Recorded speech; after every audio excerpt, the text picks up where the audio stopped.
അസ്സലാമു അലൈക്കും വറഹ്മത്തുള്ളാഹി തആല വബറകാതുഹു. ജീവിതത്തിൽ നിരന്തരം പ്രയാസം അനുഭവിക്കുന്ന കുട്ടിയാണ് നുസൈബ. അതെ, അവളുടെ വിവാഹ ജീവിതത്തിലും അങ്ങനെ തന്നെ. എന്നാൽ വിവാഹം കഴിഞ്ഞിട്ടും മറ്റൊരു വിവാഹത്തിനു വേണ്ടി തയ്യാറെടുക്കുമ്പോഴും അവളുടെ ജീവിതം വിഷമകരമായതായിരുന്നു. പഠിച്ച റബ്ബേ, എനിക്ക് മാത്രം എന്താ ഇങ്ങനെയൊക്കെ? അല്ലെങ്കിലും ചില ആളുകൾക്ക് അങ്ങനെയായിരിക്കും പഠിച്ച റബ്ബ് വിധിച്ചിട്ടുണ്ടാവുക. എന്തൊക്കെ തന്നെയായാലും അള്ളാഹു സുബ്ഹാനഹു വ തആല എനിക്ക് ഈ ഭൂമിയിൽ ജന്മം നൽകിയില്ലേ, അത് ജീവിച്ച് തീർക്കണമല്ലോ. അത് എന്നെക്കൊണ്ട് ഒരാൾക്കും ബുദ്ധിമുട്ടാവാതെ എനിക്ക് ജീവിക്കണം. അതാണ് ഞാൻ ആഗ്രഹിക്കുന്നത്. ഒരിക്കലും എന്നെക്കൊണ്ട് ഒരാളും ബുദ്ധിമുട്ടാവരുത്, ഇടങ്ങാറാവരുത്. നുസൈബ സങ്കടത്തോടെ ഓരോന്ന് ആലോചിച്ചു കൊണ്ടിരിക്കുകയാണ്. തൻ്റെ പ്രിയപ്പെട്ട ഷമ്മാസിനെ മറക്കാനൊന്നും എനിക്ക് കഴിയില്ല. ഹേയ്, എങ്ങനെ മറക്കാനാ? അത്രക്കും സ്നേഹിച്ചു പോയി അവനെ. പക്ഷേ അവനെ കല്യാണം കഴിക്കാൻ എനിക്ക് പറ്റില്ല. കല്യാണം കഴിച്ചാൽ ഒരിക്കലും അയാൾ അതിന് സമ്മതിക്കില്ല ജീവിക്കാൻ, അതുറപ്പാണ്. നുസൈബ വെറുതെ ഇങ്ങനെ ആലോചിച്ചു കൊണ്ടിരുന്നു. പെട്ടെന്നതാ നുസൈബയുടെ ഫോൺ ബെല്ലടിക്കുന്നു. പഠിച്ചോനെ, മിസ്സാണല്ലോ. Hello miss. ആ Nusaiba, good afternoon. Thank you, good afternoon. എന്താ മോളെ ശബ്ദമൊക്കെ വല്ലാതിരിക്കുന്നത്? പിന്നെ റിസൾട്ട് എന്നാ അറിയുന്നത് എനിക്കറിയോ? എന്താ നിൻ്റെ പ്ലാനിങ്? പ്രതീക്ഷയില്ലേ? മിസ്സേ, ആ അറിയില്ല. അതെന്താ അങ്ങനെ? നിൻ്റെ കാര്യത്തിലാണല്ലോ ഞങ്ങൾക്ക് കൂടുതൽ ഉറപ്പുള്ളത്. റാങ്കിൻ്റെ കാര്യം ഞങ്ങൾ ഉറപ്പിച്ചതാണ് നിന്നിൽ. അതിൽ ഒരു മാറ്റം ഉണ്ടാവില്ലല്ലോ? മിസ്സേ, എനിക്കറിയില്ല. എന്താ മോളെ നീ ഇങ്ങനെ ഒരു ടയേർഡായ പോലെ? ഒന്ന് ആക്റ്റീവ് ആവ്. അതെ, റിസൾട്ട് വരാനായി തുടങ്ങിയിട്ടോ. അപ്പോൾ എന്തൊക്കെ തന്നെയാലും നമ്മുടെ കോളേജിൻ്റെ തന്നെ ഒരു അഭിമാനമാണ് നീ എന്നത്. പക്ഷേ ആ റിസൾട്ട് അതിൽ കണ്ടു കഴിഞ്ഞാലാണ് നമുക്കത് ശരിക്കും അഭിമാനിക്കാനാവുക. അപ്പോൾ അതിന് മുന്നോടിയായിട്ട് നിന്നെ ഞാനിന്ന് വിളിച്ചതാണ്. സാറും വിളിക്കണമെന്ന് പറഞ്ഞിരുന്നു. അതല്ല, ശരിക്ക് അറ്റൻഡൊക്കെ ചെയ്തതല്ലേ? ആ, ഒരുവിധമൊക്കെ. ആഹാ, അങ്ങനെയാണോ? കറക്റ്റ് രീതിയിൽ നീ എല്ലാത്തിനുള്ള ആൻസറൊക്കെ തന്നതായിരുന്നല്ലോ. പിന്നെ എന്ത് പറ്റി? എന്തോ ഉണ്ടല്ലോ കാര്യമായിട്ട് നല്ല രീതിയിൽ. ശബ്ദത്തിലൊക്കെ നല്ല മാറ്റമുണ്ട്. എന്തായാലും ഓൾ ദി ബെസ്റ്റ്. നല്ലൊരു വിജയമാണ് ആശംസിക്കുന്നത്. അതാണ് പ്രതീക്ഷിക്കുന്നത് കേട്ടോ. പിന്നെ റിസൾട്ട് നെക്സ്റ്റ് വീക്കിലാണ് അറിയുന്നത്. അതിനു മുമ്പായിട്ട് ഒന്ന് കോളേജിലേക്ക് വരാൻ പറ്റുമോ? പറ്റുന്നുണ്ടെങ്കിൽ മിസ്സേ, ഞാൻ നോക്കട്ടെ കേട്ടോ. മോളെ വരാൻ പറ്റുന്നുണ്ടെങ്കിൽ ഒന്ന് വരണം കേട്ടോ. പിന്നെ നിൻ്റെ ഫ്രണ്ട് ഷിഫയോ ആരെങ്കിലും വെച്ചാൽ വിളിച്ചോളൂ. ഒരു 3-4 പേരെ നമ്മൾ വിളിച്ചതാണ്. അതായത് റാങ്ക് പ്രതീക്ഷിക്കാവുന്നൊരു കുറച്ച് പേരെ നമുക്ക് ആവശ്യമുണ്ട്. അതുകൊണ്ടാണ് മിസ്സേ. ഓക്കെ, ഞാൻ ശ്രമിക്കാം വരാൻ വേണ്ടിയിട്ട്. ശരിക്കും നുസൈബ, നിൻ്റെ സൗണ്ട് നല്ല രീതിയിൽ ഇടറിയിട്ടുണ്ടല്ലോ. എന്തോ പറ്റിയിട്ടുണ്ട്. ശരിക്കും നീ ഇങ്ങനെയല്ലല്ലോ. ആ അത് മിസ്സേ. ആ കുഴപ്പമില്ല. പറയാൻ ബുദ്ധിമുട്ടാണെങ്കിൽ ഞാൻ ബുദ്ധിമുട്ടാക്കുന്നില്ല. എന്തായാലും നമ്മളെ കടമ്പ കഴിഞ്ഞല്ലോ. അതായത് നമ്മൾ നല്ലൊരു റിസൾട്ടാണ് നുസൈബയിൽ നിന്ന് പ്രതീക്ഷിക്കുന്നത്. ആ ഒരു റിസൾട്ട് കിട്ടിക്കഴിഞ്ഞാൽ ഞങ്ങളും രക്ഷപ്പെട്ടു, നീയും രക്ഷപ്പെട്ടു.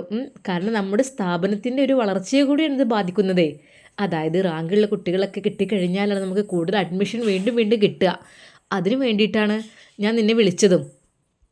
നമ്മുടെ സ്ഥാപനത്തിൻ്റെ അഭിമാനമായ കുട്ടികളാണ് നിങ്ങളൊക്കെ. അപ്പോൾ നിങ്ങൾ നല്ല രീതിയിൽ ഈ എക്സാമിനെ കണ്ടിട്ടുണ്ടെങ്കിൽ രക്ഷപ്പെട്ടു.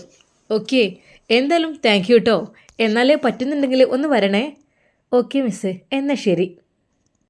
മിസ്സിൻ്റെ ആ ഫോൺ വന്നപ്പോൾ നുസൈബ അതിനെക്കുറിച്ച് ഓർത്തു. പഠിച്ചോനെ, എത്ര സന്തോഷത്തോടു കൂടിയായിരുന്നു ഞാൻ കോളേജിലേക്ക് പോയിരുന്നത്. അത് എൻട്രൻസ് കോച്ചിങ്ങിന് വളരെയധികം പ്രതീക്ഷയായിരുന്നു. ഇവിടെ നിന്ന് പോകുമ്പോഴും അവിടെ എത്തിയാലും സത്യം പറഞ്ഞാൽ എൻ്റെ ഷമ്മാസിനെ കാണാനുള്ള ആ ഒരു ആഗ്രഹം, ആ ഒരു മോഹം എനിക്ക് സത്യം പറഞ്ഞാൽ ജീവിതം സന്തോഷത്തിലാക്കി തന്നത് അവനായിരുന്നു. എന്തപ്പോൾ ചെയ്യുക ഞാനിനി? എനിക്ക് ഒന്ന് കാണാൻ തോന്നാണ് ഷമ്മാസിനെ നേരിട്ട്. എനിക്കൊന്ന് കണ്ട് ഒന്ന് മുമ്പിൽ ചെന്ന് പൊട്ടിക്കരയണം. അതാണ് ഞാൻ ആഗ്രഹിക്കുന്നത്. ഒരിക്കലും ഫോണിലൂടെയല്ല, നേരിട്ട് തന്നെ എനിക്കൊന്ന് കാണണം ഷമ്മാസിനെ. കണ്ട് എൻ്റെ സങ്കടങ്ങളെല്ലാം ഒന്ന് ഷമ്മാസിനോട് പറഞ്ഞാൽ ഒരു പക്ഷേ വലിയൊരു ഭാരം എൻ്റെ തലയിൽ നിന്ന് എനിക്ക് ഇറക്കി വെക്കാൻ കഴിയും. എന്തപ്പോൾ ഇനി ചെയ്യുക? എന്തായാലും മിസ്സ് വിളിച്ചതാണല്ലോ, കോളേജിലേക്ക് വരണമെന്ന് പറഞ്ഞ്. അന്ന് ഷമ്മാസിൻ്റെ ഷോപ്പിൽ പോകണം, പറ്റുകയാണെന്നുണ്ടെങ്കിൽ അവനെ ഒറ്റക്കൊന്ന് കാണണം, അവൻ്റെ മുമ്പിൽ പോയി ഒന്ന് പൊട്ടിക്കരയണം. എനിക്ക് എൻ്റെ മനസ്സിലെ എല്ലാ വേദനകളും പറഞ്ഞറിയിക്കണം. എന്നിട്ട് അവനോട് എനിക്ക് പറയാനുണ്ട് ഒരു കാര്യം. ഇൻഷാ അല്ലാ അത് ഞാൻ വിചാരിക്കുന്നുണ്ട്. അത് കേൾക്കുമ്പോൾ ഒരു പക്ഷേ എൻ്റെ ഷമ്മാസ് പൊട്ടിക്കരയുമായിരിക്കും, വിതുമ്പുമായിരിക്കും, ഒരുപാട് സങ്കടപ്പെടും, എനിക്കറിയാം. പക്ഷേ ആ ഒരു നേരത്തെ ആ സങ്കടവും വിഷമവും അങ്ങനെ അങ്ങ് മാറിപ്പോയിക്കോളും. എങ്കിലും അവൻ്റെ ജീവൻ തിരിച്ചു കിട്ടുമല്ലോ എന്നുള്ള സന്തോഷമാണ് എനിക്ക്. അല്ലാതെ ഹേയ് ഞങ്ങൾ ഒരുമിച്ചാൽ അവന് ജീവിക്കാൻ അയാൾ സമ്മതിക്കില്ല. എന്നെയും ഞാൻ മരിച്ചാലും കുഴപ്പമില്ലായിരുന്നു. ഷമ്മാസിനെങ്ങാനും എന്തെങ്കിലും പറ്റിയിട്ട് ഈ ഒരു ദുനിയാവിൽ ജീവിക്കാമെന്ന് പറഞ്ഞാൽ എന്താ പഠിച്ചവനെ, ഒരിക്കലും എനിക്ക് കഴിയില്ല. അതിനായിട്ട് ഒരിക്കലും ഞാൻ ഒരുങ്ങണില്ല. ഇനി എൻ്റെ മോഹം സ്വപ്നങ്ങളൊക്കെ മാറ്റി വെക്കണ്. ഷമ്മാസിനെ എൻ്റെ മനസ്സിൽ നിന്ന് ഞാൻ വേർപ്പെടുത്തുകയാണ്. സത്യമായിട്ടും ഒരിക്കലും കഴിയില്ല എന്നെനിക്കറിയാം. എങ്കിലും പിടിച്ചു പറിച്ച് മാറ്റിയേ പറ്റൂ, അല്ലെങ്കിൽ അവന് ജീവിക്കാൻ കഴിയില്ല സന്തോഷത്തോടെ. മോളെ നുസൈബ, മോളെ, ഉമ്മ വിളിക്കുന്നു. അവൾ കണ്ണുനീർ തോർത്തി. ആ എന്തോ ഉമ്മ? അല്ല എൻ്റെ ഫോണിൻ്റെ വലിയ കേട്ടിട്ട് ആദ്യം വിളിച്ചിരുന്നത്? ആ അതുമ്മ മിസ്സായിരുന്നു വിളിച്ചിരുന്നത്. എന്താ ഇങ്ങനെ എപ്പോഴും സങ്കടപ്പെട്ടിരിക്കണത്? ഒന്നുമില്ല, അത് എനിക്ക് മനസ്സിലാറുണ്ട് കുട്ടിയെ.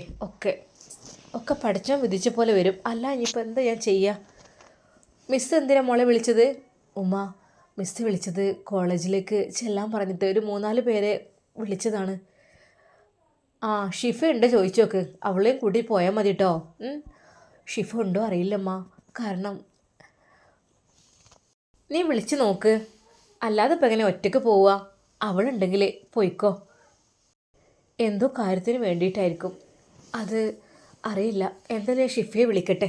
അങ്ങനെ അതാ നുസൈബ ഷിഫയ്ക്ക് വിളിക്കുന്നു. ഷിഫയുടെ ഫോൺ റിങ് ചെയ്യുന്നുണ്ട്, പക്ഷേ എടുക്കുന്നില്ല. എന്തിപ്പോൾ ഇത് പറ്റിയത്? ഈ പെണ്ണെന്താ ഫോൺ എടുക്കാത്തത്? ഹലോ മോളെ, നുസൈബയാണല്ലേ? ഉമ്മ, ഇത് അതെ, ഷിഫ മോൾ അവിടെ ഇപ്പം അങ്ങോട്ട് കയറിയിരിക്കണ്. നമ്മൾക്കിപ്പോൾ പുതിയ താമസക്കാർ അയൽവാസികൾക്ക് വന്നല്ലോ, അവിടേക്ക് അങ്ങോട്ട് പോയിക്കണ്, ഫോൺ എടുത്തിട്ടില്ല. അല്ല നുസൈബ മോളെ, എന്തൊക്കെ വർത്താനം? സുഖല്ലേ? പഠിച്ചോനെ, നിക്കാഹിന് വേണ്ടി ഒരാളിവിടെ തിരക്ക് കൂട്ടുകയാണ്. പിന്നെ ഇൻഷാ അല്ലാ ഞങ്ങളൊക്കെ വരണ്ടിട്ടാ, പറ്റുന്നുണ്ടെങ്കിൽ. എന്നാ ഡേറ്റ് ഉറച്ചോ? എന്തായാലും പഠിച്ച റബ്ബ് ഹൈറാക്കട്ടെ. ആദ്യത്തെ അങ്ങനെയൊക്കെ ആയി പോയില്ലേ, രണ്ടാമത്തെങ്കിലും ശരിയായി കിട്ടട്ടെ. മോള് വിഷമിക്കണ്ട കേട്ടോ, എല്ലാം നല്ല രീതിയിൽ റാഹത്തായി നടന്നോളും. പിന്നെ ഷിഫ വരുമ്പോൾ ഞാൻ വിളിക്കാൻ പറയാം. ആയിക്കോട്ടെ ഉമ്മ. അല്ല മോളെ, ഈ എന്താ എൻ്റെ കല്യാണത്തിനെ പറ്റി പറഞ്ഞപ്പോൾ ഒന്നും മിണ്ടാത്തത്? എന്തേ, നാണം കൊണ്ടായിരിക്കില്ലേ? ഹേയ് അതൊന്നുമല്ലമ്മ, അത് ഇല്ല, അതൊക്കെ ഇൻഷാ അല്ലാ. ഇൻഷാ അല്ലാ നമുക്ക് പറയാം. പഠിച്ചവൻ്റെ വിധി പോലെ വരും, എല്ലാം പെട്ടെന്ന് റെഡി ആട്ടെ എന്ന് ഞാൻ പ്രാർത്ഥിക്കുന്നുണ്ട്. ഇൻഷാ അല്ലാ. എന്നാലേ ഞാൻ പറഞ്ഞോളട്ടോ. നുസൈബ അതാ ഫോൺ കട്ട് ചെയ്യുന്നു. അവളുടെ കണ്ണിൽ നിന്ന് കണ്ണുനീർ ഒഴുകുകയാണ്. എന്താണെന്നറിയില്ല, ഷിഫയുടെ ഉമ്മയൊക്കെ എന്നോട് ചോദിച്ചത്. പഠിച്ചോനെ, ഞാൻ എന്താ റബ്ബേ ചെയ്യുക, എനിക്കറിയുന്നില്ല. എന്തിനാന്നാവും ആ കുട്ടി വിളിച്ചത്? ഷിഫയുടെ ഉമ്മ വിചാരിക്കുന്നു. ഷിഫയുടെ ഉമ്മ ഫോൺ എടുത്ത് അതാ അസ്കറിൻ്റെ ഉമ്മാക്ക് വിളിക്കുന്നു. ഫോൺ റിങ് ചെയ്യുന്നില്ല, സ്വിച്ച് ഓഫാണ്. എന്താണാവോ? അതിപ്പോൾ മൂപ്പത്തേര് പുതിയാപ്പളിൻ്റെ പ്രശ്നം കൊണ്ട് തന്നെ ആയിരിക്കും അത് സ്വിച്ച് ഓഫ്. പാവം പഠിച്ചോനെ, സ്വന്തം കെട്ടിയ മാപ്പിളാരെ പേടിച്ച് ജീവിക്കേണ്ട ഒരവസ്ഥ, അവരനുഭവിക്കുന്ന ഒരു വേദന, സ്വന്തം ബാപ്പാനെ പേടി, സ്വന്തം ഭർത്താവിനെ പേടി, വല്ലാത്തൊരവസ്ഥ. എന്തും ഉണ്ടായിട്ടുണ്ടാ? ഇഷ്ടം പോലെ എല്ലാം ഉണ്ട്, ക്യാഷും കാര്യങ്ങളും മുതലും ഒക്കെ ഉണ്ട്. പറഞ്ഞിട്ടെന്താ, സമാധാനമില്ല. ഓരോരുത്തരുടെ ജീവിതം അങ്ങനെ, ഓരോരുത്തരൊരു പട്ടിണിയായിട്ട് കഷ്ടപ്പെടുന്നു. പഠിച്ചവനെ ഓരോരുത്തർക്കും ഓരോ രീതിയിൽ കൊടുത്തത്. ഈ പെണ്ണിനെ കാണാനുമില്ലല്ലോ. ഉമ്മ വെറുതെ പുറത്തേക്ക് നോക്കി. ഉമ്മ വിചാരിച്ചു, കഴിഞ്ഞ ദിവസം ആ ഫുഡൊക്കെ ഓർഡർ ചെയ്തത് അതിപ്പോൾ അസ്കറിൻ്റെ പണിയായിരിക്കും, ചിലപ്പോൾ ഉമ്മാൻ്റെ പണിയായിരിക്കും, അല്ലെങ്കിൽ ഇപ്പം അതിൻ്റെ ആവശ്യമൊന്നുമില്ലേനോ. പിന്നെ കയ്യിൽ കൊണ്ട് തരുമ്പോൾ പിന്നെ വേണ്ടാന്ന് പറയുമ്പോൾ ഒരു മോശമല്ലേ? ഒരാൾ എന്ത് സാധനം കൊടുന്നാലും അത് നമ്മൾ തിരിച്ചയക്കാൻ പാടില്ലല്ലോ. പിന്നെ എൻ്റെ ഷിഫക്ക് പിന്നെ അതൊക്കെ വലിയ ഇഷ്ടമാണ്. ഓൾക്ക് ഫാസ്റ്റ് ഫുഡൊക്കെ ഇങ്ങനെ ഓർഡർ ചെയ്ത് കഴിക്കുക, അങ്ങനെയൊന്നും അങ്ങനെ ഓർഡർ ചെയ്യലുമില്ല. അതൊക്കെ പിന്നെ കിട്ടിയപ്പോൾ മൂപ്പത്തേർക്ക് നല്ല ഇഷ്ടമായിക്കണം. ഈ കുട്ടീനെ കാണാനുമില്ല, കുറച്ച് നേരമായിക്കണം പോയിട്ട്. അല്ലെങ്കിൽ ഫോൺ ആണ് കൊണ്ടുപോയിക്കൂടെ, കയ്യെ പിടിച്ചൂടെ. ഇതിങ്ങനെ വിളിക്കുമ്പോൾ നമ്മളിങ്ങനെ സമാധാനം പറയാൻ നിൽക്കണം. അപ്പോൾ അസ്കറിൻ്റെ വീട്ടിൽ ഷിഫ ഉമ്മയെ സമാധാനിപ്പിക്കുകയായിരുന്നു. ഉമ്മ, നിങ്ങൾ വിഷമിക്കല്ലേ, നിങ്ങൾ ഇങ്ങനെ ടെൻഷനായാലും എങ്ങനെ, അതൊന്നും സാരമില്ല, അയാൾ ഇങ്ങോട്ടൊന്നും എത്തൂല, നിങ്ങൾ പേടിക്കണ്ട. പിന്നെ നിങ്ങളെ ഭർത്താവൊക്കെ തന്നെയാണ് കാര്യം, പക്ഷേ അയാൾ ചെയ്യുന്ന പ്രവൃത്തി ഇങ്ങനെയൊക്കെ ആയതുകൊണ്ട് നിങ്ങൾ ഒരു പേടിയും പേടിക്കണ്ട. നമ്മളിവിടെ കുറച്ച് ഉള്ളോട്ടുള്ള സ്ഥലത്താണ്, ആരും വരൂല അങ്ങോട്ട്. പൊന്നുമോളെ, വന്നാലും എന്നെ ഇവിടെ നിൽക്കാൻ സമ്മതിക്കൂല, അയാൾ പിടിച്ചു വലിച്ചു കൊണ്ടുപോകൂലേ. എനിക്കറിയാലോ അയാളെ, 10-23 കൊല്ലത്തെ പരിചയമുണ്ട് എനിക്ക് അയാളെ. ആദ്യത്തെ ദിവസമൊന്നും കുഴപ്പമില്ലേനും, പിന്നെ അങ്ങനെ തന്നെ കുറച്ചൊന്നല്ല ഞാൻ പേടിച്ച് ജീവിക്കാറുള്ളത്. ഒന്നും നമ്മളെ അഭിപ്രായം ഒന്നും പറയാൻ പറ്റില്ല, ഓൽക്കോല ഇഷ്ടം പോലെ എന്താ വെച്ചാൽ കാട്ടിക്കൂട്ട, അങ്ങനെയൊക്കെ അല്ലേ. ആ ഒന്നും സാരമില്ല അമ്മ, നിങ്ങൾ വിഷമിക്കല്ലേ. ഇപ്പം നിങ്ങളെ മോൻ്റെ കൂടെ നിങ്ങൾ നല്ല രീതിയിൽ നിൽക്കല്ലേ, ഇനിയിപ്പോൾ ടെൻഷനൊന്നും ആവണ്ട കേട്ടോ. ആ ഉമ്മയുടെ മുടി വാർന്ന് കൊടുക്കുകയാണ് ഷിഫ. അപ്പോഴാണ് അതെല്ലാം അവൾ പറയുന്നത്. സത്യം പറഞ്ഞാൽ ഷിഫ അവിടുത്തെ ഒരാളായി മാറിയിരിക്കുന്നു. ഷിഫയില്ലാതെ അസ്കറിൻ്റെ ഉമ്മാക്ക് അവിടെ നിൽക്കാൻ തന്നെ പറ്റാത്ത അവസ്ഥയാണ് ഇപ്പോഴുള്ളത്. അവൾ വരുമ്പോൾ വല്ലാത്തൊരു ആശ്വാസമാണ്. അത് മറ്റൊന്നുമല്ല, അവളുടെ സംസാര രീതിയും കാര്യങ്ങളൊക്കെ ആ ഒരു രീതിയിൽ നല്ലൊരു പക്വതയുള്ള പെൺകുട്ടി. ഉമ്മയുടെ മനസ്സിൽ നല്ല ആഗ്രഹമുണ്ട്, എൻ്റെ അസ്കോനെ കൊണ്ട് എൻ്റെ കുട്ടീനെ കെട്ടിച്ചിരുന്നെങ്കിൽ അത്രക്കും നല്ലതായിരുന്നു എന്നുള്ളത്. പക്ഷേ എൻ്റെ കുട്ടിക്കൊന്നും നല്ലൊരു പെണ്ണ് കിട്ടൂല. എങ്ങനെ കിട്ടാൻ, ഒരിക്കലുമില്ല. ബാപ്പാൻ്റെ സ്വഭാവം ഇതൊക്കെ തന്നെയല്ലേ. അതുകൊണ്ട് ഹേയ്, ആ പൂതിയൊക്കെ മനസ്സിൽ വെക്കാം. ഉമ്മ പറഞ്ഞു. മോളെ ഷിഫ. ആ എന്തോ ഉമ്മ? മോളെ, എനിക്ക് സത്യം പറഞ്ഞാൽ എല്ലാം കൊണ്ടും ടെൻഷനാണ്, എൻ്റെ മോനെ കൊണ്ടും ഒക്കെ. എന്താ മോനെ കൊണ്ട്? അല്ലടി, എൻ്റെ മോനക്ക് പെണ്ണ് കിട്ടൂല, അത് ആലോചിച്ചിട്ടാണ് എനിക്ക്. ഇങ്ങനത്തോടത്തൊക്കെ ആരെയും കെട്ടിക്കോ, ബാപ്പാൻ്റെ സ്വഭാവം ധാരണാൽ ഒരിക്കലുമില്ല. എൻ്റെ പൊന്നാരമ്മ, അതൊക്കെ അങ്ങനെ ശരിയായിക്കോളും. അതൊക്കെ അതുകൊണ്ടൊന്നും കെട്ടിക്കൂല ഒന്നൊന്നും പറയാൻ പറ്റൂല. അതൊക്കെ പഠിച്ചോ ഓരോന്നും തീരുമാനിച്ചിട്ടുണ്ടാവും. ഒരാൾക്ക് 4-ാം മാസത്തിൽ എല്ലാം പഠിച്ചോന് കണക്കാക്കിയിട്ടുണ്ടാവും. അങ്ങനെ കണക്കാക്കിയതായിരിക്കും നിങ്ങളെ മോൻ അസ്കൂനും കിട്ടുക. ആരാണ് കണക്കാക്കിയത് അത് കിട്ടുകയും ചെയ്യും. അത് ഇനിയിപ്പോൾ ആരൊക്കെ തന്നെ തട്ടിത്തെറിപ്പിച്ചാലും അത് പോവില്ല. മോളെ, അതൊക്കെ ശരി തന്നെയാണ്. പക്ഷേ നമ്മൾക്ക് തന്നെ അറിയണമല്ലേ അനുഭവങ്ങൾ ഓരോന്നും. അപ്പോൾ പിന്നെ ഏതെങ്കിലും മക്കളെ ബാപ്പാരങ്ങോട്ട് കെട്ടിക്കോ. ഹേയ്, എല്ലാം നല്ലത് നോക്കിയിട്ടല്ലേ കെട്ടിക്കുള്ളൂ. എന്താവോ എൻ്റെ കുട്ടീൻ്റെ സ്ഥിതി. അസ്കർ ആ സമയത്ത് പുറത്തേക്ക് പോയതായിരുന്നു. സത്യം പറഞ്ഞാൽ പേടിച്ചിട്ട് പുറത്തിറങ്ങാൻ പറ്റാത്ത അവസ്ഥ എൻ്റെ കുട്ടിക്ക്. പക്ഷെ എന്ന് കരുതി എന്നും വീട്ടിലിരിക്കുന്നത് ശരിയല്ലല്ലോ. ഓനോൻ്റെ ഫ്രണ്ട്സുകളെയും ഒക്കെ കണ്ടുവരും. തറവാട്ടിക്കല്ലേ പോകായുള്ളൂ. അവിടെ കിടന്ന് അയാൾ അലർന്നുണ്ടാവും ഞങ്ങളെ കാണായിട്ട്. തരാൻ എവിടേക്ക് ആളെ ഏൽപ്പിച്ചിക്കണാവും. പഠിച്ചോനെ, എൻ്റെ പൊന്നും മോളെ ഷിഫ ഇവിടെ സത്യം പറഞ്ഞാൽ ഇവിടെ എത്തും ഉറപ്പുണ്ട്. എന്നെ പിടിച്ച് വലിച്ചു കൊണ്ടുപോകും, അതെനിക്കറിയാം. ഞാനവിടെ ഉണ്ടെന്ന് പറഞ്ഞാൽ അത് മൂപ്പരെ കൊണ്ട് കഴിയും, അതെനിക്കറിയാം. മൂപ്പർക്ക് അത്രക്ക് ബലമാണ്. എന്നെയൊക്കെ ഒറ്റയടിക്ക് എത്ര ഉന്താണ് ഉന്തിക്കണേ എന്നോ. എന്നെ പിടിച്ച് വലിക്കാനും തള്ളിയിടാനോ അടിക്കാനോ ഒക്കെ അയാൾക്ക് കഴിയും. പ്രായം അത്രയൊക്കെ ആയാലും വലിയ ആരോഗ്യമാണ് അയാൾക്ക്. അതുകൊണ്ട് തന്നെ സത്യം പറഞ്ഞാൽ എൻ്റെ മനസ്സിക്ക് പേടിയുണ്ട്, ബേജാറുണ്ട്. ഇതൊന്നും ഒരിക്കലും നിലനിൽക്കണമെന്നല്ലല്ലോ. എന്നെ അയാൾ കൊണ്ടുപോകും, ആ കൂട്ടിലിടും ഉറപ്പാണ്. എൻ്റെ കൺമുമ്പിൽ വെച്ച് പല പെണ്ണുങ്ങളോടും പലതും കാട്ടിക്കൂട്ടും. അത് അയാൾക്കൊരു പൂതിയാണ്. എന്താ അറിയില്ല, എന്നെങ്ങനെ എടുങ്ങാറാക്കണം. കണ്ട് കണ്ട് മടുത്തു. ഇനി എനിക്ക് കഴിയൂല ആ ഒരു കാഴ്ച കാണാം. മരിച്ചാലും വേണ്ടിയില്ല. പഠിച്ചോനെ, എനിക്ക് മരണം ഹൈറാണെങ്കിൽ എനിക്ക് നീ മരണം കൊണ്ട് റബ്ബേ. ഉമ്മ, നിങ്ങൾ അങ്ങനെയൊന്നും ഇപ്പത്തിന് പ്രാർത്ഥിക്കല്ലേ. നിങ്ങളെ മോനില്ലേ അസ്കു, പിന്നെ അസ്കു അനാഥാവൂലേ. അസ്കുവിന് പിന്നെ ഉമ്മ ഉണ്ടാവില്ല, ഇപ്പം ഇല്ലാത്ത അവസ്ഥ ആവും. ഉമ്മാൻ്റെ ഒരു തണലും ആശ്വാസമല്ലേ അസ്കുവിനുള്ളത്. ശരിയാണ് മോളെ, പറഞ്ഞിട്ടെന്താ. സമാധാനം ഇല്ലാത്ത ജീവിതം എത്ര എന്ന് വിചാരിച്ച ജീവിക്കുക. ആ തന്തൻ്റെ മുഖം എനിക്ക് കാണുന്നതേ ഇഷ്ടമില്ല. എൻ്റെ കുട്ടീനെ കാണാനില്ലല്ലോ റബ്ബേ. ഫോണാണെങ്കിൽ സ്വിച്ച് ഓഫ് ആക്കിയിട്ടിരിക്കുകയാണ്. മോളെ ഫോണിനൊന്ന് വിളിച്ചു നോക്ക്. ഉമ്മ, ഞാൻ ഫോൺ എടുത്തിട്ടില്ല, ഞാനവിടെ കുത്തി വെച്ചതായിരുന്നു. പിന്നെ അയക്ക് ആരൊക്കെ വിളിച്ചിക്കണാവോ. മോളെ, എൻ്റെ ഫോൺ ഞാൻ ഓണാക്കണില്ല. ഓണാക്കിയാൽ തന്നെ എന്തൊക്കെ തെറി കേൾക്കേണ്ടി വരും. എന്നെക്കൊണ്ട് കഴിയൂല അത് കേൾക്കാൻ. ഫോണൊന്നും വേണ്ട എനിക്കിപ്പോൾ. എൻ്റെ ഉള്ളതിൻ്റെ കുട്ടിയല്ലേ. പിന്നെ എൻ്റെ അനിയത്തിയാളൊക്കെ ഉണ്ട്. ഓരൊക്കെ വല്ലപ്പോഴൊക്കെ വിളിക്കും. ചിലപ്പം വിളിച്ചാൽ മൂപ്പർക്ക് അങ്ങനെ പറ്റില്ല. അങ്ങനത്തെ അവസ്ഥയൊക്കെ ആകുമ്പോൾ അങ്ങനെയാണ്, വിളിക്കാറൊന്നുമില്ല വല്ലാതെ ഒന്നും. പിന്നെ എൻ്റെ കുട്ടിയാണ് എപ്പോഴും എനിക്ക് വിളിക്കണത്. ഓൻ ഇവിടെ എത്തിക്കണല്ലോ, അതുകൊണ്ട് എനിക്ക് ഫോണിൻ്റെ ആവശ്യമില്ല. ഉമ്മ അത് പറഞ്ഞാൽ പറ്റൂലല്ലോ, സിമ്മ് മാറ്റിയാൽ പോരെ. ആ നമ്പർ അല്ലെങ്കിൽ വേറെ നമ്പറിൽ എടുക്കണം. അത്യാവശ്യമുള്ളവർക്ക് വിളിക്കാതിരിക്കാൻ പറ്റില്ലല്ലോ. ഉമ്മാൻ്റെ ഫാമിലിയൊക്കെ ഉണ്ടാവും. എന്താ ഏത് വിചാരിച്ച് നിൽക്കണം. നിങ്ങൾ ഫോണുണ്ടെങ്കിൽ സ്വിച്ച് ഓഫ് ഒരു വിവരമില്ലാതെ. അസ്കുവിനോടേ ഒരു സിമ്മ് കൊണ്ടുവരാൻ പറഞ്ഞാൽ മതി.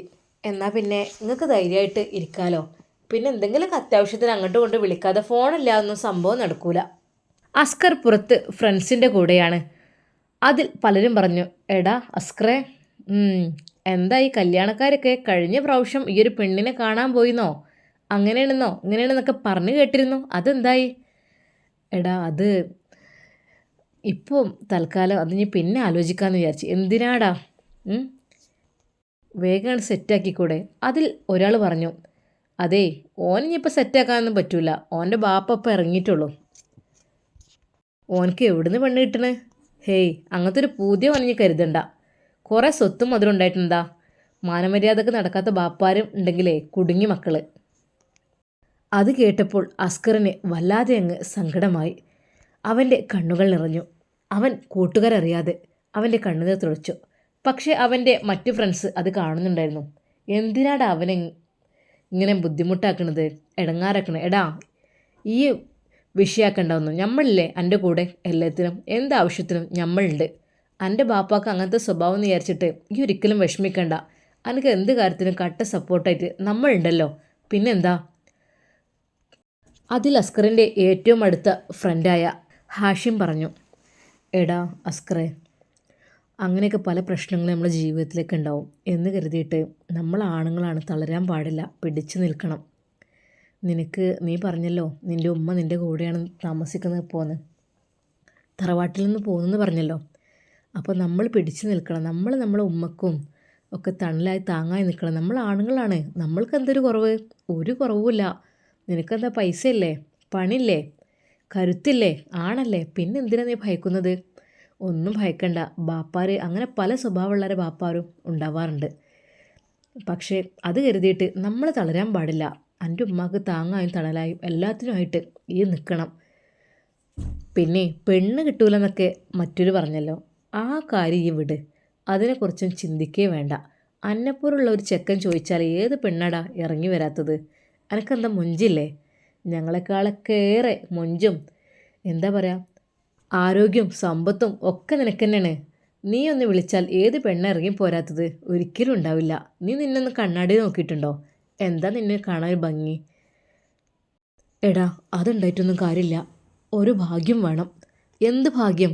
ഭാഗ്യത്തിന് എനിക്കൊരു കുറവുമില്ല. ബാപ്പാൻ്റെ സ്വഭാവം അങ്ങനെയെന്ന് വിചാരിച്ചിട്ട് ഒരിക്കലും ഉമ്മാനെ വിട്ടുകൊടുക്കാതിരിക്കുക. എനിക്കൊക്കെ പെണ്ണ് ലൈനായിട്ട് വരൂലടാ. എനിക്ക് അതിനെക്കുറിച്ചൊന്നും ഇപ്പോൾ ചിന്തയില്ല. ഞാൻ പെണ്ണിനെ കുറിച്ചൊന്നും ഇപ്പോൾ ഞാൻ ആലോചിക്കുന്നില്ല. അതെന്താ അങ്ങനെ പറഞ്ഞാൽ പറ്റില്ലല്ലോ. ഈ പോര്, ഞമ്മക്ക് കാണാൻ പോകാം. എത്ര പെണ്ണുങ്ങളുണ്ടാവും നമുക്ക് പറ്റിയേ, നിനക്ക് പറ്റിയത്. നല്ല നല്ല മൊഞ്ചത്തിമാർ നിന്നെ കണ്ടാൽ തന്നെ കൂടെ പോരൂലേ? ഹേയ് വേണ്ട അഷിമേ, ഇപ്പോൾ ഞാൻ അതിനെക്കുറിച്ചല്ല ചിന്തിക്കുന്നത്. അസ്കറിന് അവൻ്റെ ഉമ്മയുടെ സേഫ്റ്റിയുടെ കാര്യത്തിൽ നല്ല ഭയമുണ്ടായിരുന്നു. ഞാനെങ്ങാനും വീട്ടിൽ നിന്ന് ഇറങ്ങിയ സമയത്ത് എൻ്റെ ഉമ്മയെ എൻ്റെ ഉപ്പ അടിച്ചു മാറ്റി കൊണ്ടുപോകുമോ എന്നുള്ളൊരു ഭയവും അവനക്കുണ്ടായിരുന്നു. അവനൊരു സമാധാനത്തിന് വേണ്ടി ഉമ്മയുടെ ഫോണിലേക്കത് വിളിക്കുന്നു. Switch off. പഠിച്ചോനെ, ഞാനത് മറന്നുപോയി. പാവൻ്റെ ഉമ്മ പേടിച്ച് സ്വിച്ച് ഓഫ് ആക്കിയതാണ്. എന്നാൽ പിന്നെ ഷിഫയുടെ ഫോണിലേക്ക് വിളിക്കാം. അങ്ങനെ ഏതാ അസ്കർ ഷിഫയുടെ ഫോണിലേക്ക് വിളിക്കുന്നു. ഫോൺ റിങ് ചെയ്യുന്നു, എടുക്കുന്നില്ല. വീണ്ടും ഒന്നുകൂടി അടിച്ചു. ഷിഫയുടെ ഉമ്മ, എൻ്റെ പഠിച്ചോനെ, ഈ പെണ്ണത് ഒന്നാണ് കൈ പിടിച്ച് കൊണ്ടേക്കൂടെ ഓൾക്ക്. എത്ര നേരെ ഈ പെണ്ണ് ഇവിടുന്ന് പോയിട്ട്? ആ ഫോണെന്നത് എടുത്തിട്ട് ഇപ്പം എന്താ? ആരാ റബ്ബ എങ്ങനെ വിളിക്കണത് എന്ന് വിചാരിച്ച് അതാ ഷിഫയുടെ ഉമ്മ ഫോൺ എടുക്കുന്നു. അസ്കോ ആരെയാ അസ്കോ? ആ ഇവിടുത്തെ അസ്കറായിരിക്കും വേണമെങ്കിൽ. അസ്കോ എന്നൊക്കെ എഴുതിയിട്ട് അറിയണ്ടേ.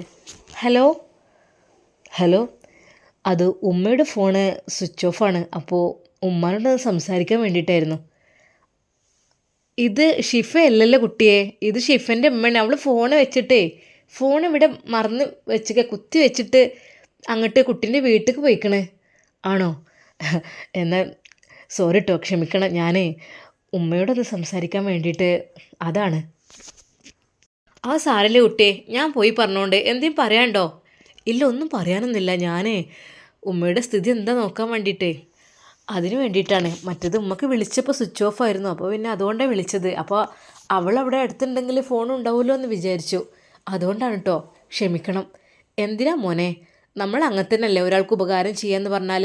മോൻ വിഷമിക്കണ്ട, എൻ്റെ കുട്ടി അവിടെ ഉണ്ട്, ഷിഫ അവിടെ തന്നെ ഉണ്ട് കേട്ടോ.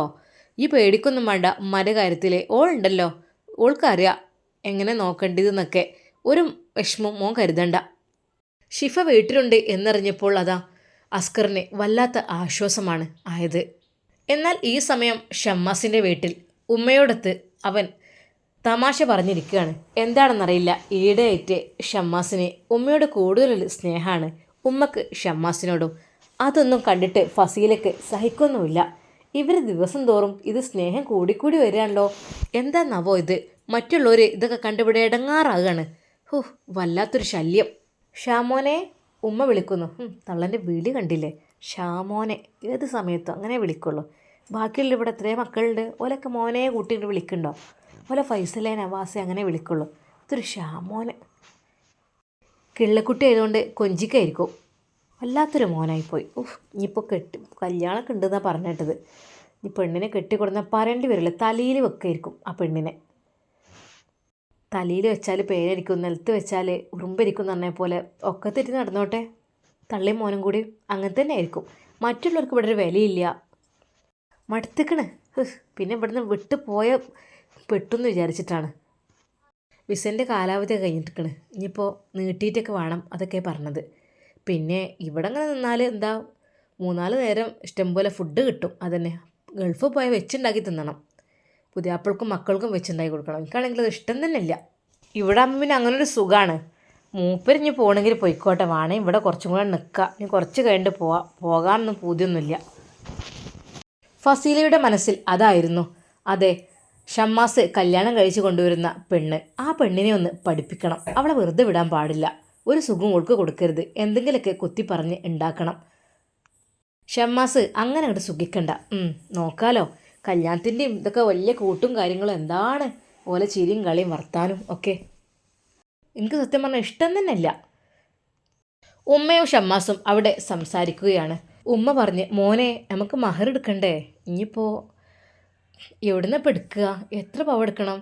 ഉമ്മ, മഹർ എന്ന് പറഞ്ഞാൽ മൂല്യമുള്ള എന്തായാലും മഹറായില്ലേ. അല്ല ഉമ്മ, അമ്മാൻ്റെ മരുവൾക്ക് ഇപ്പോൾ എന്താ മഹർ എടുക്കാൻ വേണ്ടി ഉദ്ദേശിക്കണത്? ഷമ്മാസ് ചോദിച്ചു. മോനെ, അതൊക്കെ ഉണ്ട്, കുറക്കാൻ പറ്റൂലല്ലോ. അവളെ ആദ്യത്തെ കല്യാണം പോലെ തന്നെ മണവാട്ടിയായി തന്നെ അവളെ കൊണ്ട് കൊണ്ടുവരണം.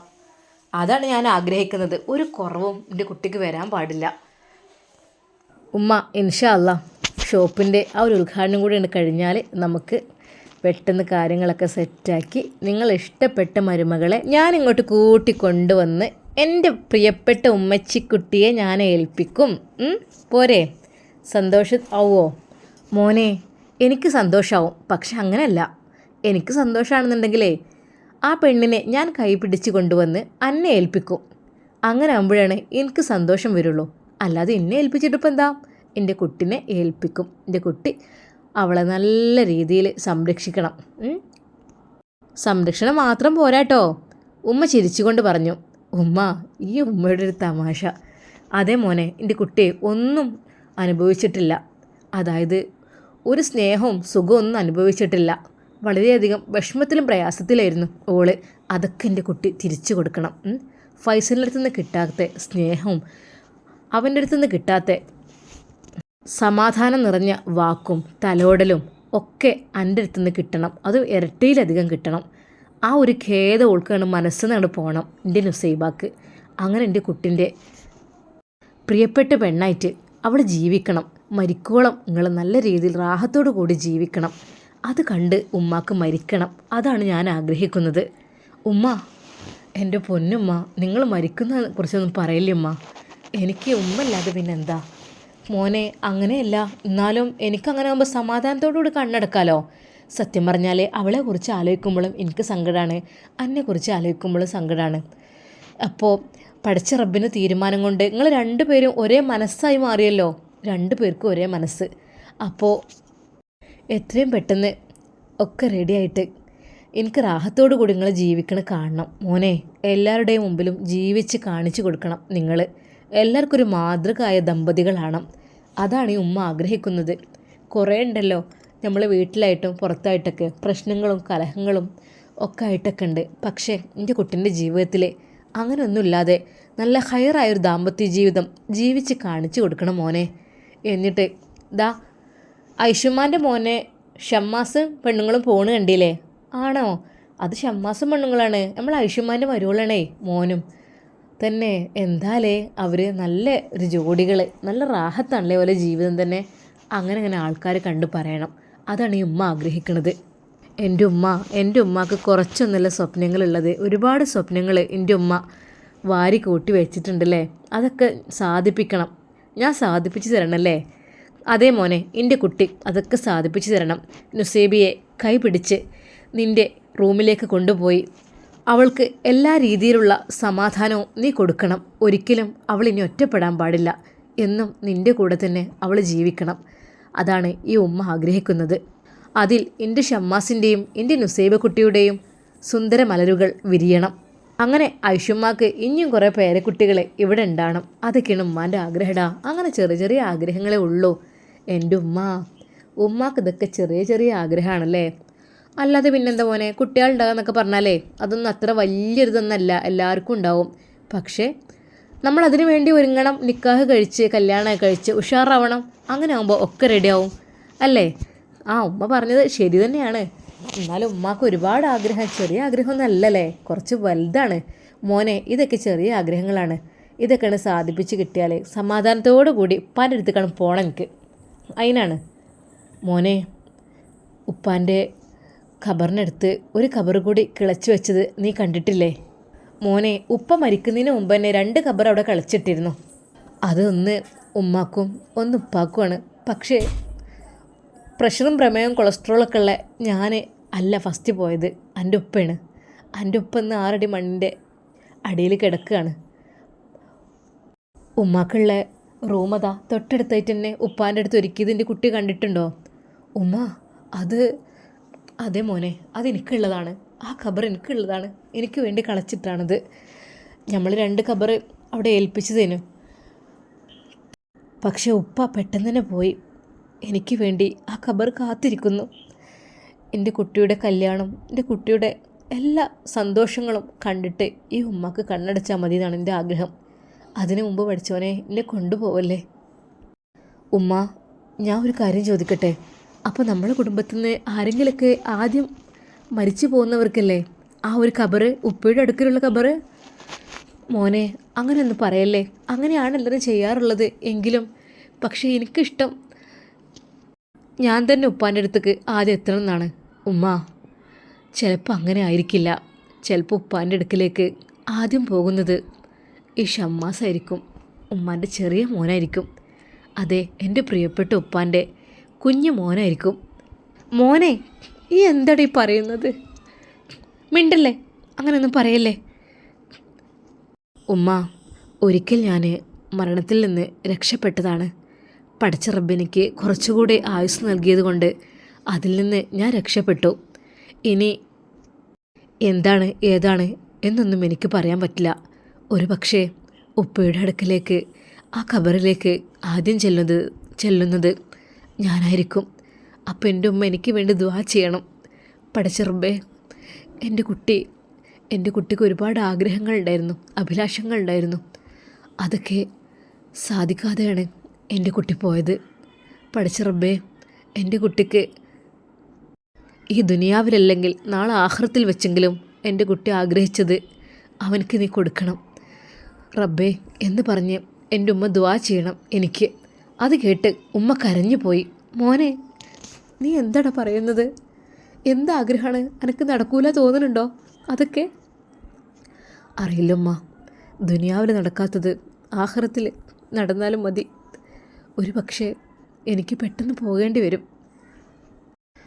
അപ്പോൾ ഉമ്മയുടെ കരങ്ങളുണ്ടല്ലോ, എനിക്കൊന്നും പറ്റില്ല. എൻ്റെ ഉമ്മയുടെ കരങ്ങളുണ്ടായാൽ ഞാൻ എന്തിനാണ് ഭയക്കുന്നത്?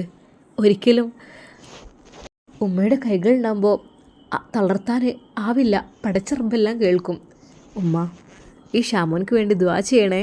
പടച്ച റബ്ബേ, എൻ്റെ കുട്ടിക്ക് ദുനിയാവത്തത് ആഗ്രഹിച്ചത് കിട്ടിയിട്ടില്ല, അവനക്ക് ഞാൻ അത് ആഖിറത്തിൽ കൊടുക്കണേ എന്ന് പറഞ്ഞിട്ട് ഉമ്മയുടെ കണ്ണുകൾ നിറഞ്ഞൊഴുകി. ഉമ്മ കരയല്ലേ. ഉമ്മയുടെ കവിളിൽ നിന്ന് ആ കണ്ണുനീർ ഷമ്മാസ് തുടച്ചു. ഉമ്മ, മരണം എന്ന് പറഞ്ഞാൽ അത് ആർക്കാണ് ആദ്യം വരിക എന്നൊന്നും പറയാൻ പറ്റില്ല. അത് നമ്മുടെ ചെരുപ്പിൻ്റെ വാറ് പോലെയല്ലേ.